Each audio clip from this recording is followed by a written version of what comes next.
자, 그럼 오늘 첫 번째 종목인데 최근에 핫했던 종목이 또 상담 종목으로 들어왔네요. 로봇 관련 기업이고요. 우리나라에서의 가장 대표적인 투톱 기업 중에 하나입니다. 바로 두산 로보틱스 문자 상담 들어와 있는데 매수가가 8만 원을 또 보내주셨습니다. 매수하신 지가 좀 되신 것 같아요. 지금 보시면은 8만 원 구간대가 지난해 한 7월 구간 정도? 아니면은 6월 구간?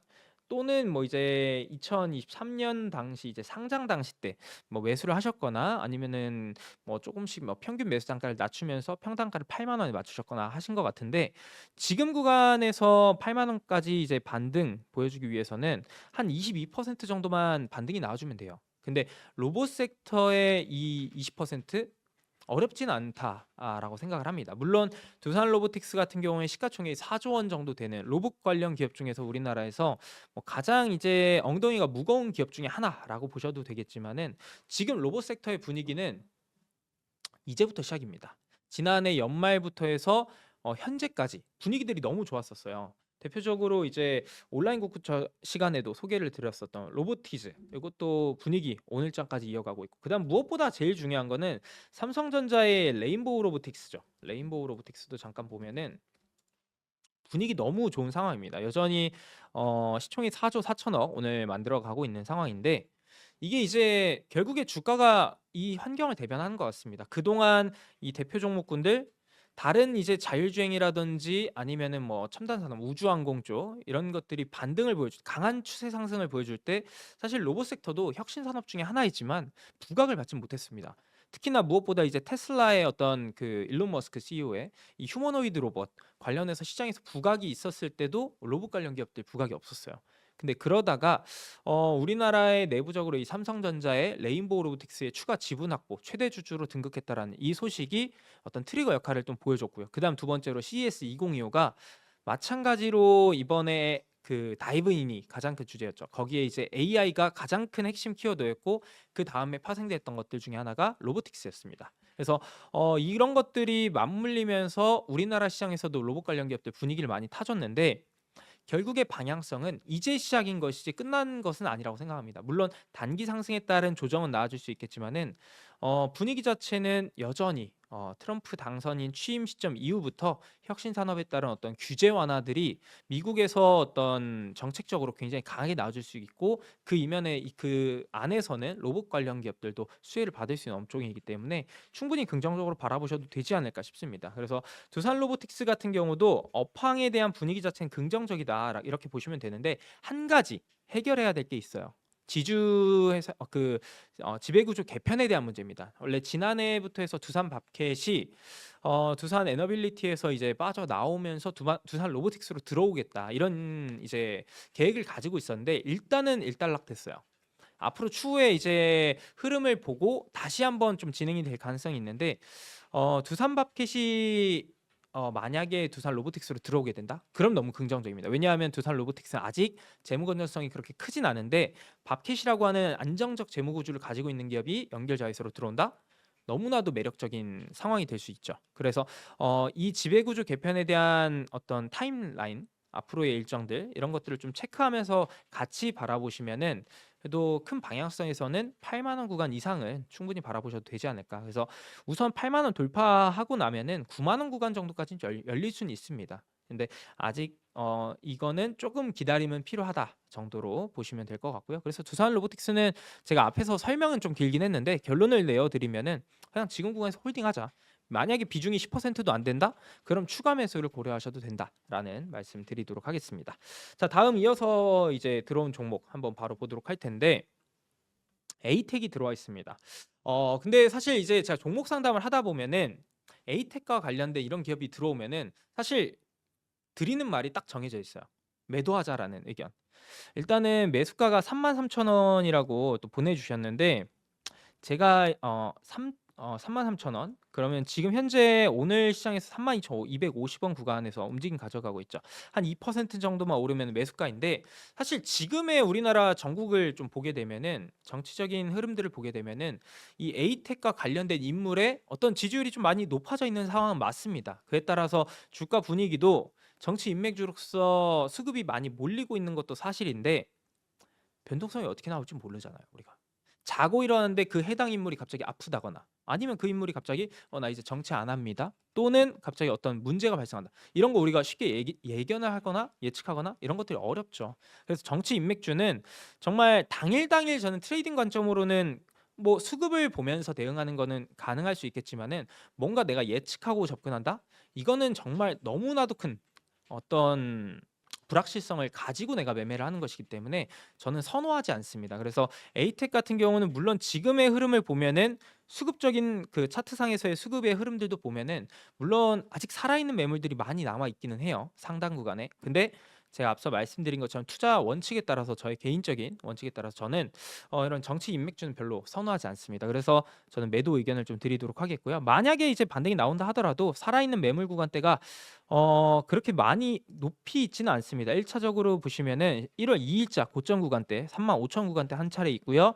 2차적으로는 37,500원 구간대에 역시나 37,500원부터 4만 원 구간대에 강한 매물들이 좀 쌓여 있습니다. 그래서 해당 구간 정도를 보시는 게 좀 현실적이지 않을까 싶습니다. 그래서 에이텍은 빠르게 수익 실현하거나 또는 매수가 부근에서 빠르게 정리하고 나오자라는 말씀을 드리도록 하겠습니다. 자, 다음으로는 이제 노머스라고 하는 기업도 들어와 있는데 아마 이제 노머스라고 하는 기업을 처음 들어보신 분들도 계실 거예요. 이게 이제 올해 상장을 했습니다. 올해라네요. 우리가 벌써 25년도인데 지난해 상장을 했죠.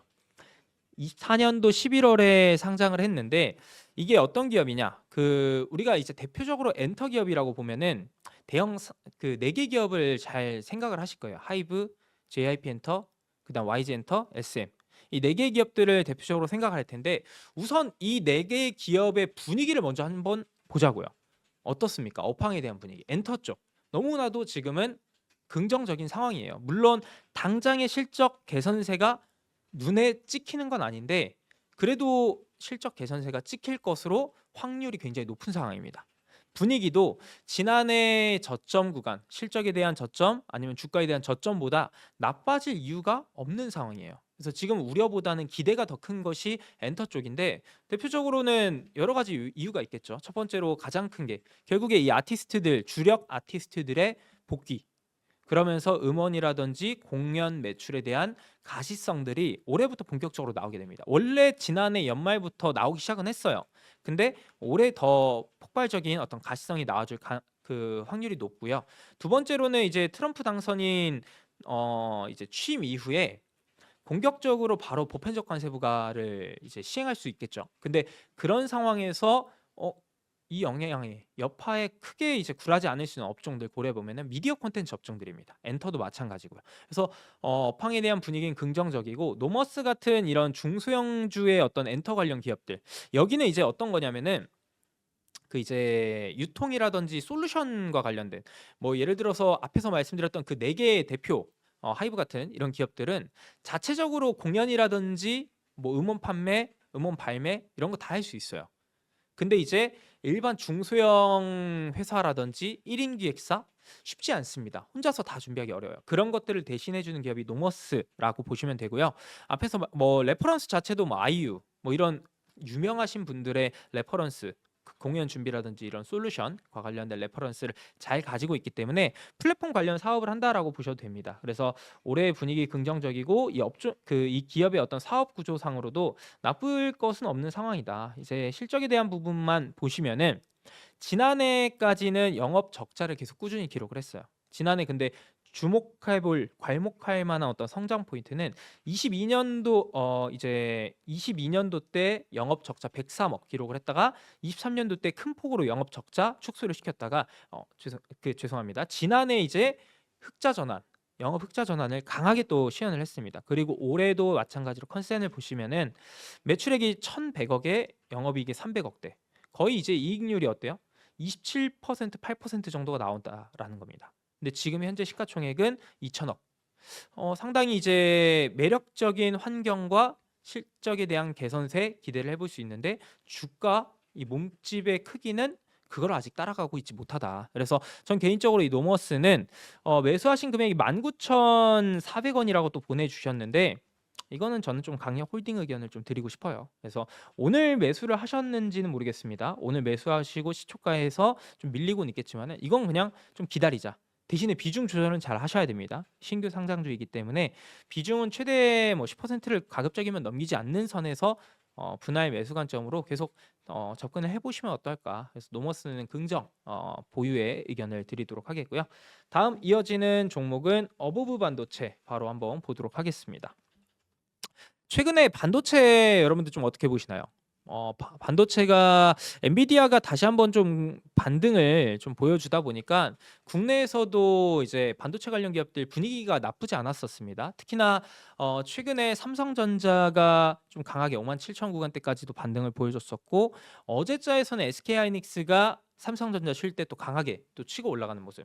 여기 다 이제 그 이면을 보게 되면은 AI 관련 반도체, AI 칩 수요가 여전히 긍정적이다라는 전망 때문에 분위기가 다시 탄 겁니다. 뭐 SK 하이닉스 이야기만 하더라도 지난해 HBM 이제 사업부에 대한 실적이 한 7조 정도가 나온 것으로 추산이 되고 있어요. 근데 올해 예상되는 게 여러 가지 업황에 대한 분위기를 보면은 HBM 판매 수익이 15조 정도까지. 그러니까 지난해보다 더블이 날 수 있다라는 환경입니다. 그럴 수 있는 것 중에 하나가 AI 칩에서 가장 대표 기업이 어딜까요? 전 세계에서.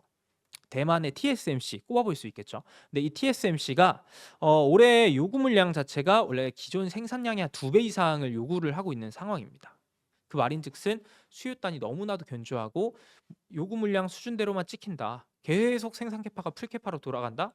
그러면은 충분히 가능하다라는 거. 업황에 대한 분위기는 디램 가격 하락에 대한 추세 때문에 좀 밀린 것은 사실이지만 여전히 AI 칩과 관련된 쪽의 분위기는 나쁠 것은 없다라는 거. 근데 이제 어보브 반도체는 사실 관련해서 뭐 AI 관련 쪽으로 아주 강하게 뭐 시세를 받는다라고 기대하기는 좀 어렵겠죠. 우선 대표적인 종목들 한미반도체라든지 뭐 주성엔지니어링, PSK 홀딩스 이런 것보다는 조금 상대 강도가 떨어지긴 합니다.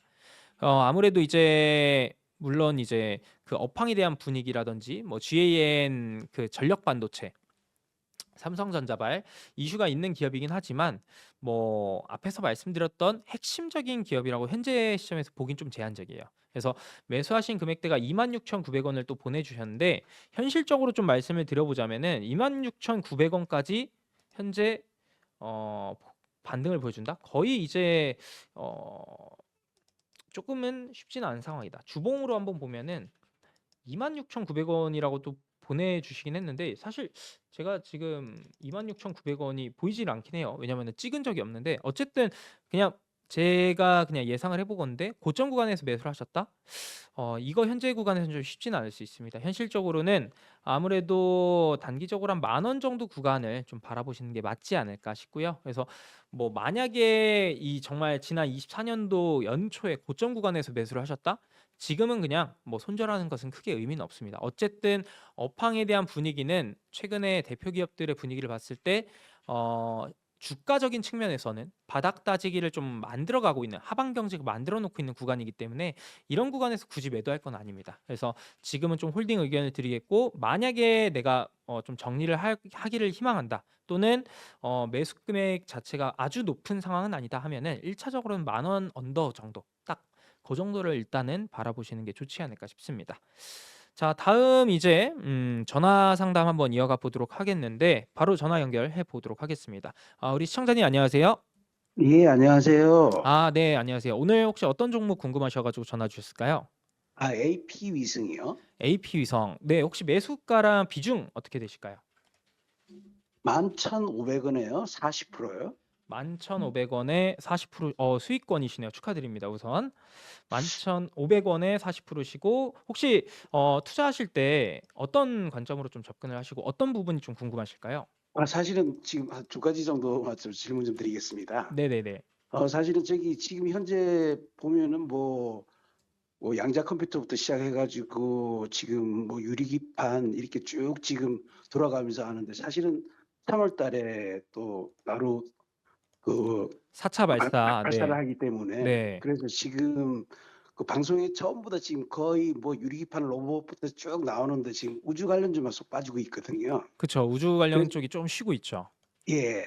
다음 차례 아마 3월 달이니까 한 이쯤 돼 가지고 제가 미리 지금 선침해를 하고 있는데 네. 사실은 이게 좀 움직일 수 있을런지 아 그것도 네네. 여쭤보는 거고, 사실은 아마 저기 작년에 5월 16일 날 25,000원까지 갔었고, 네. 어 그리고 5월 달에 7만 뭐 저희 17,000 얼마까지 갔었거든요, 사실은. 네네. 그런데 이게 요번에 만약에 그 기점을 해 가지고 움직이면은 어느 정도까지 음. 갈지 그것도 궁금해서 전화를 네 드렸습니다. 알겠습니다. 우선은 그러면은 첫 번째로는 지금 AP 위성 우주 관련 쪽의 시세가 나올 수 있을지 추가적인 시세 이번에 이벤트 관련해서 나올 수 있을지가 궁금하신 거랑 두 번째로 나온다면은 어느 정도 구간까지 올라갈지 이거를 좀 질문을 주셨는데 일단은 분위기는 더 탈 수 있을 것 같아요. 작년보다 더 좋을 것 같은 게 일단은 지난 2024년 한 해 동안 전 세계 통틀어서 우주 로켓 발사했던 게 총 261번이 있습니다. 261번 발사를 했는데 어 올해 그게 이제 2023년도에는 221회를 발사했어요. 그거보다 한 18% 정도 증가를 했고요.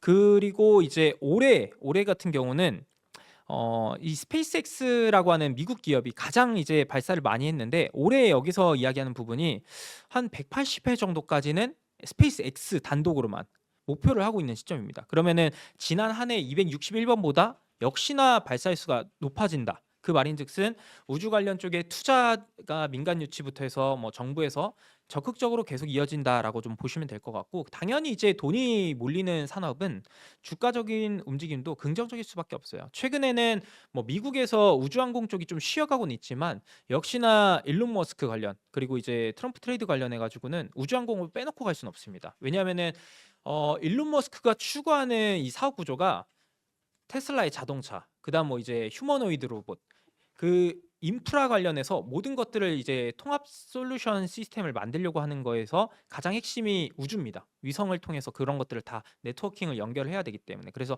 우주항공 쪽은 저는 올해 계속 좋을 거다라고 생각을 하고요. AP위성뿐만 아니라 다른 우주 관련 기업들도 뭐 지금 시점에서 홀딩하는 거 괜찮은 것 같습니다. 첫 번째 질문에 대한 답변 드리도록 하겠고, 두 번째로 그러면 당연히 AP위성은 어느 구간 정도까지 좀 바라보는 게 현실적일까라고 말씀을 해주셨는데 우주 산업에 대한 이 빅사이클이 지속이 되면 될수록 이 AP위성 같은 경우도 마찬가지로 위성 통신 단말기 이 부분에 이제 핵심적인 기술을 가지고 있고요. 두 번째로는 이 우주항공 쪽이 방산 쪽이랑도 굉장히 밀접하죠. 굉장히 근데 이제 이 군사 정찰 위성 획득 목표로 독자적인 어떤 획득을 목표로 기술 개발이라든지 투자 유치를 하고 있는 것들이 많이 있습니다. 그래서 저는 AP성도 우주항공 쪽에서는 상당히 이제 경쟁력은 있는 강소기업이다라고 좀 볼 수 있는데, 그래서 다만 이제 어떤 기업의 이 재무적인 부분이라든지 이런 것들을 감안해 보게 되면은 현재 시가총액이 한 2천억대 됩니다. 근데 매출이라든지 영업이익을 보면은 시가총액이 아주 뭐 싸다 이렇게 보기는 어려워요. 근데 어쨌든 우주항공 쪽은 성장성을 좀 반영하면서 투자를 하는 것도 있기 때문에 일단 위쪽에 수급적으로 매물대가 쌓여 있는 구간들 좀 보면서 목표 주가 좀 잡으시면 어떨까 싶습니다. 그래서 1차적으로는 지난 11월 구간대 강한 거래량이 좀 유입됐던 흔적들 여기 보이실 겁니다. 이 구간대에서도 일부 좀 윗꼬리가 달리긴 했는데 해당 자리에서 매물들이 좀 쌓여 있어요. 15,000원 구간 1차 목표가 잡으시면 될 것 같고, 그 다음에 우리 앞에서 11월 19일자 거래량 터지면서 윗꼬리 달렸던 거, 이게 이제 지난 5월과 6월 구간 때 이때도 거래량 한번 실렸던 구간이 있어요. 5월 마지막 거래일에. 이때 이제 당연히 장대 음봉이 쏠렸었기 때문에 이때 매물들 올라갈 때마다 한 번씩 소화는 해줘야 될 필요는 있을 것 같습니다. 근데 해당 자리에서 한 차례 정도는 했기 때문에 그 자리를 보면 17,000원 구간까지나 2차적으로 좀 바라보셔도 되지 않을까. 그래서 AP성은 지금 시점에서의 이벤트 관점 그리고 이 업황에 대한 큰 흐름 너무 좋은 상황이다. 그리고 그렇기 때문에 홀딩하시고 목표가는 상단에 매물 구간이 좀 쌓여 있는데 15,000원 1차, 2차적으로 17,000원 보시면 된다라는 말씀드리도록 하겠습니다. 이렇게 이제 AP성 관련해서 상담을 좀 진행을 해 봤고요. 우리 또 전화 상담 이렇게 주시면은 제가 또 직접 궁금하신 부분들 더 이렇게 자세하게 설명드릴 수 있으니까 전화 연결 또 많이 해 주시면 좋을 것 같습니다. 어 그리고 이제 바로 이어서 이제 채팅창에도 한번 종목들 한번 보도록 할게요. 채팅창도 아까 제가 이제 그 종목들 많이 올라온 거 봤는데 어 일단 첫 번째로 고영을 한번 보도록 하겠습니다. 고영. 이 고영이라고 하는 기업도 사실 24년도 이 초반부에는 분위기를 굉장히 많이 탔었죠. AI 관련 반도체 관련 기업으로서도 부각이 됐었던 것도 있고 그다음에 의료 AI 쪽으로도 좀 부각이 됐던 것들도 좀 있습니다. 거기에 이제 이 고영이라고 하는 게 뇌수술용 로봇 그리고 AI 솔루션 이와 관련해서 상당히 부각이 많이 됐었다가 실체가 아직까지 좀 명확하게 나오지 않다 보니까 좀 밀렸던 부분들도 있습니다. 근데 지금의 이 주가 흐름을 보시게 되면은 지난해 상반기 때 이렇게 강하게 치고 올라갔던 구간들을 모두 하향 이탈을 했어요. 제가 이 선 하나 딱 보여드리면은 해당 자리가 딱 강하게 이제 거래량 들어오면서 올라가는 시점에 딱 초입 구간입니다. 근데 그 자리를 이탈하고 나니까 차트 조금 확대해서 보시면은 이 자리 이탈하고 나니까 해당 자리가 강한 저항의 벽으로 세 차례 정도 뚫지 못하니까 다시 한번 밀렸습니다. 근데 지금의 구간에서는 결국에 이미 주가적인 위치에서는 23년도 구간을 이미 하회하고 있다라는 거. 근데 실적을 잠깐 한번 볼까요? 고영의 실적 보시면은 어 22년도 400억대 영업이익, 23년도 200억대 반토막 났었죠. 24년도 때 여기서 또 반토막이 났습니다. 이렇기 때문에 당연히 어쨌든 이 사업에 대한 매력도는 있었겠지만 뭐 뇌수술용 로봇, AI 솔루션 이런 매력은 있었겠지만 실체가 좀 발생하지 않았다라는 부분이 주가를 밀게 만든 요인이지 않나. 근데 결국 올해의 관점을 좀 보시게 되면은 지난해 영업이익이 23년 대비 반토막 정도 났던 게 올해는 다시 더블 이상이 좀 날 확률이 높아지고 있습니다. 매출액 자체도 일부 좀 올라가는데 영업이익의 개선이 가장 좀 가시적일 수가 있겠죠. 거기다가 이제 재무 건전성도 좀 가지고 있는 유보율이 거의 5,000%, 부채 비율은 20%가 안 됩니다. 재무 건전성은 가지고 있고 실적 개선세가 다시 한번 좀 나아질 수 있는 시점이 올해가 될 수 있기 때문에 이 자리에서는 뭔가 매도를 한다? 매도보다는 홀딩에 대한 환경이 더 맞다라고 보시면 될 것 같고 만약에 신규 관점 접근한다? 지금 자리는 나쁘지 않은 것 같습니다. 최근에 거래량도 좀 유입되면서 하방 경직성 움직임은 좀 만들어주고 있는 것 같고요. 다만 이제 앞에서 말씀드린 것처럼 아직까지는 뭔가 이 성장에 대한 기대감을 볼 수 있는 모멘텀들이 확실하게 이제 부각될 수 있는 그 흐름이 뭔가 눈에 나와야 돼요. 그렇기 전에는 그동안 앞에서 이 세 차례 정도 강하게 저항 역할을 했던 11,000원 구간 정도에서 또 상방이 막힐 가능성이 있다라는 거 정도 체크하시면서 고영은 현재 구간에서는 뭐 매도보다는 그냥 홀딩하는 쪽이 맞다라고 말씀을 드리도록 하겠고요. 다음 이제 GS 리테일 상담이 들어왔는데 요거는 이제 저도 기업 분할 합병 소식 나오고 나서 거래 정지 되고 나서 한 달 정도 거래 정지가 있었죠. 그러고 나서 12월 23일 크리스마스 딱 이틀 전에 거래 재개가 됐습니다. 근데 이때 저는 상당히 GS 리테일 긍정적으로 이야기를 드렸었어요. 이 온라인 국구처 방송에서도 마찬가지였고 그다음에 이제 TV 방송에서도 이 GS 리테일을 긍정적으로 좀 소개를 드렸었는데 그 이유를 한번 생각을 해보게 되면은 역시나 이 GS 리테일의 이번 분할이 어떻게 된 거냐. 편의점 사업부가 있고요. 그다음 호텔 사업부가 있습니다. 근데 우리가 GS 리테일 딱 말을 하면은 뭐가 떠오를까요? 호텔이 떠오르나요? 편의점이 떠오르나요? 본업이 결국에 편의점이고 투자자들 또한 편의점에 대한 어떤 사업 구조, 가치를 보고 투자를 하는 것들이 대부분입니다.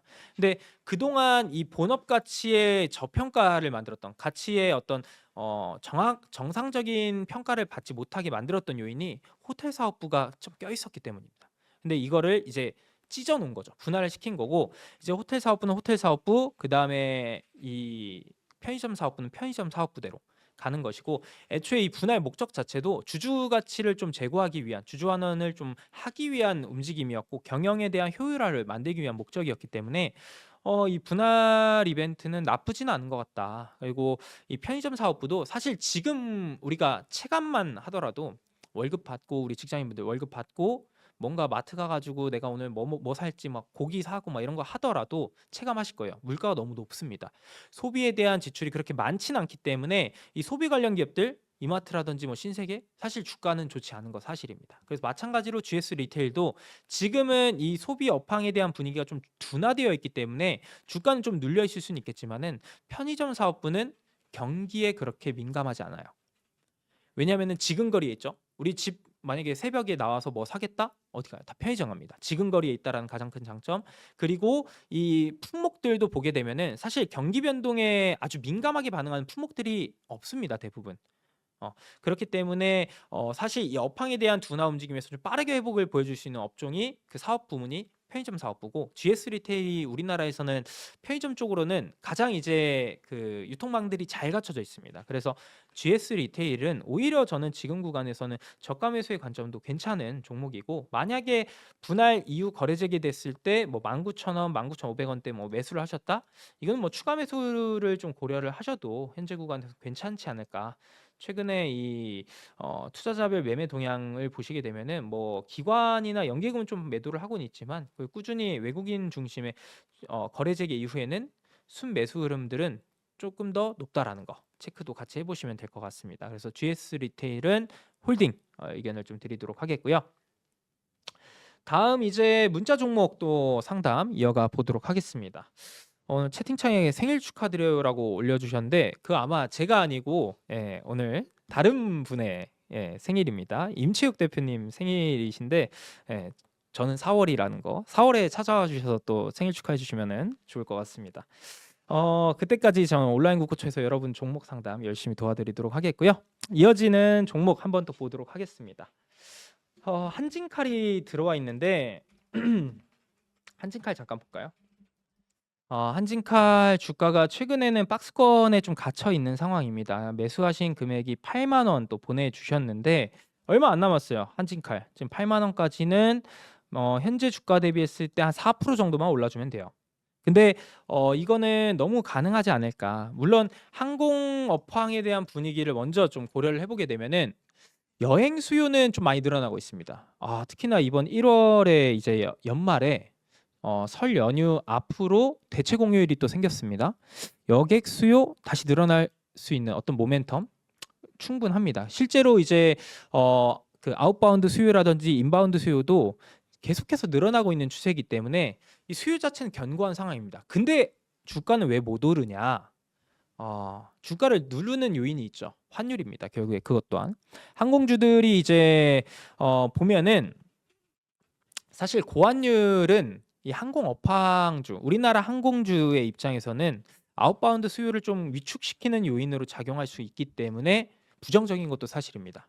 그래서 이 환율에 대한 레벨이 좀 떨어지게 되면은 가시성이 좀 높아질 거예요. 거기에 추가적인 가시성을 보여줄 수 있는 게 뭐냐? 항공사들의 가장 이제 또 중요한 그 실적에 기인하는 요인 중에 하나가 뭐냐? 유류입니다. 유류비. 근데 이제 트럼프 당선인의 어떤 그 취임 이후 정책을 좀 보게 되면은 에너지에 대한 부분들 상당히 친화적입니다. 석유, 화학, LNG, 석유가스 이런 거를 생산량을 좀 늘리거나 뭔가 규제에 대한 부분들 완화시키거나 상당히 친화적입니다. 그 말인즉슨 결국에 이 기업들에게 뭔가 혜택들을 준다. 당연히 이제 유가에 대한 하향 안정화를 좀 초래할 수 있다 이렇게 보시면 됩니다. 그러면은 항공주들 또한 업황에 대한 분위기가 상당히 매력적으로 지금 뭐 애초에 수요 자체가 견조한데 여기서 추가적인 매력도를 좀 높여줄 수 있기 때문에 저는 항공주와 관련된 기업들 항공업과 관련된 기업들 상당히 긍정적으로 보셔야 된다. 그래서 8만 원은 당연히 이제 박스권 상단이기 때문에 계속 두드림을 시도하긴 할 겁니다. 한 번에 못 들을 수도 있지만 큰 방향성 보고 가면은 8만 원이 문제가 아니다. 저는 일단 1차적으로 그러면은 당연히 8만 5천 원 구간대 한번 노려보셔도 되고요. 그다음 더 이제 장기적으로 물론 이제 제가 이야기 드린 시나리오대로 흘러간다라고 하면은 9만 원까지도 다시 한번 좀 트라이를 할 수 있지 않을까. 그래서 한진칼은 현재 구간에서는 좀 홀딩 의견 드리도록 하겠고요.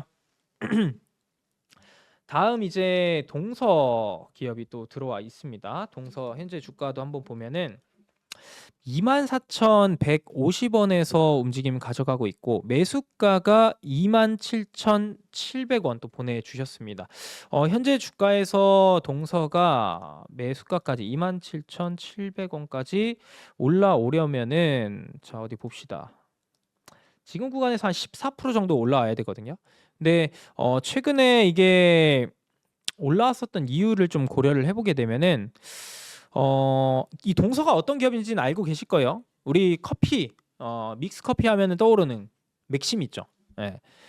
자회사의 동서식품이 있고 이 동서식품에서 맥심 만드는데 이 맥심과 관련해 가지고 최근에 뭐 수출을 할 수 있다. 뭐 이런 이야기들이 좀 들려오면서 분위기도 좀 탔었습니다. 근데 관련해서 좀 이야기를 들어보면은 뭐 우리는 그런 수출기가 없다 이런 발표도 했었습니다. 근데 그런 거와 다르게 이제 주가는 좀 많이 반등을 좀 보여주기도 했는데 결국에는 이 기업이 지금 현재 상황에서는 좀 오버슈팅은 나온 것 같아요. 그래서 개인적으로는 올해 식품주들은 좀 선별적인 접근은 가능하지만 무분별한 접근은 좀 쉽지 않을 수 있다.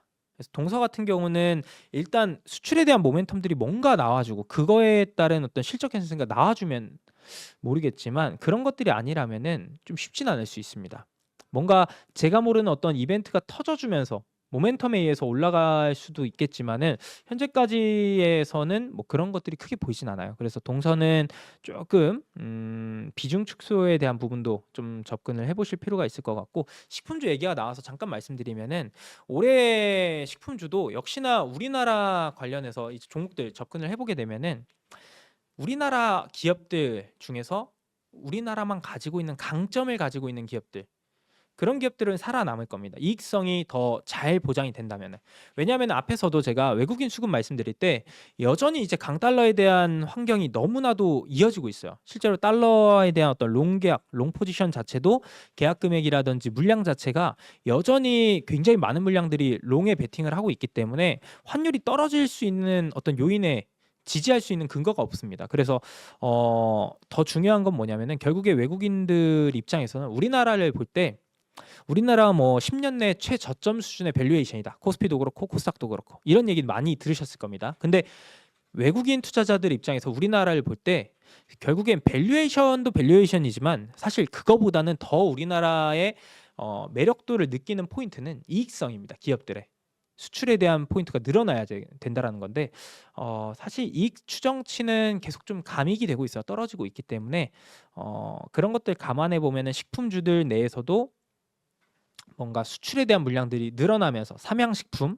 같은 또는 오리온 같은 이런 기업들을 좀 제외하고 보면은 좀 지난해처럼 식품주들 다 오른다? 이건 좀 쉽지 않을 수 있다라는 거 좀 참고하시면서 다른 기업들도 한번 내가 보유하고 있다? 한번 제가 말씀드린 포인트대로 이 기업은 어떤지 한번 개별적인 분석도 해보시면 좋을 것 같습니다. 동서까지 좀 이야기를 해드렸고요.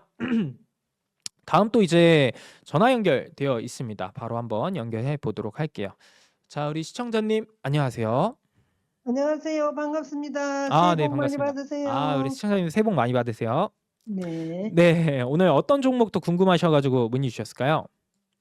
호텔 신라가 이제 알구정거를 사갖고요. 지금 5년 넘게 들고 있는 것 5년이요? 같은데 그 9만 원에 샀는데 네네. 지금 3만 뭐 몇천 원 하니까 어이가 없어갖고 지금 이거 나가도 들어가도 못 하고 있어요. 아, 좀 5만 어떻게 좋은 방법 좀 알려 주세요. 그 호텔 신라를 그 매수가를 다시 한 번만 말씀해 주시겠어요? 9만 원에 샀어요. 9만 원이요? 5년도 더 된 것 같아요.